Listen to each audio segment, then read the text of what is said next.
கிறிஸ்துவுக்குள் அன்பானவர்களே, இன்றைய தியானத்திற்கு நாம் எடுத்துக்கொண்ட வேத பகுதி ரோமர் 8:26. அந்தபடியே ஆவியானவரும் நமது பலவீனங்களில் நமக்கு உதவி செய்கிறார். நாம் ஏற்றபடி வேண்டிக் கொள்ள வேண்டியது இன்னதென்று அறியாமல் இருக்கிறபடியால் ஆவியானவர் தாமே வாக்குக்கடங்காத பெருமூச்சுகளோடு நமக்காக வேண்டுதல் செய்கிறார். மனிதர்கள் ஒவ்வொருவருக்கும் ஒவ்வொரு விதமான பலவீனங்கள் உண்டு.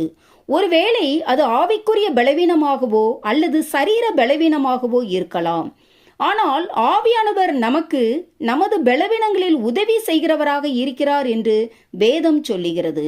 ஆகவே நம்முடைய பலவீனங்களில் உதவி செய்ய ஆவியானவர் விரும்புகிறவராக இருக்கிறபடியால் நாம் அவரிடத்தில் கிட்டிச் சேர வேண்டும். அப்போது அவர் நிச்சயமாக நமக்கு உதவி செய்கிறவராக இருக்கிறார். மேலும் எபிரேயர் 4:15 நம்முடைய பலவீனங்களை குறித்து பரிதபிக்க கூடாத பிரதான ஆசாரியர் நமக்கிராமல் எல்லாவிதத்திலும் நம்மை போல சோதிக்கப்பட்டும் பாவமில்லாதவராயிருக்கிற பிரதான ஆசாரியரே நமக்கு இருக்கிறார் என்று பார்க்கிறோம். அதாவது நம்முடைய பலவீனங்களை குறித்து மனிதர்கள் பரிதபிக்க கூடாதவர்களாக அல்லது உணராதவர்களாக இருக்கலாம். ஆனால் இயேசு கிறிஸ்து நமக்காக பரிதபிக்கிறார் என்று வேதம் சொல்லுகிறது. எனவே நம்முடைய வாழ்க்கையில் எந்த ஒரு சூழ்நிலையிலும் தேவனை நோக்கி பார்க்க நாம் கற்றுக்கொள்ள வேண்டும். அநேக மனிதர்கள் தங்களுடைய வாழ்க்கையில் பலவீனங்களை நோக்கி பார்த்து சோர்ந்து போவது உண்டு.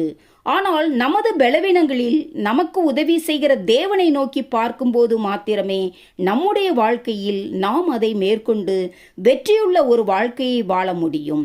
சாத்தானும் கூட நம்முடைய பலவீனங்களை பயன்படுத்தி நம்மை இன்னும் அதிகமாக பலவீனங்களுக்கு உட்படுத்துவான். ஆகவே நாம் அவனுக்கு இடம் கொடாமல் கர்த்தரிடத்தில் உறுதியாக நின்று அவருடைய பலத்திற்காக மன்றாடும் பொழுது தேவன் நமக்கு இறங்குகிறவராக இருக்கிறார்.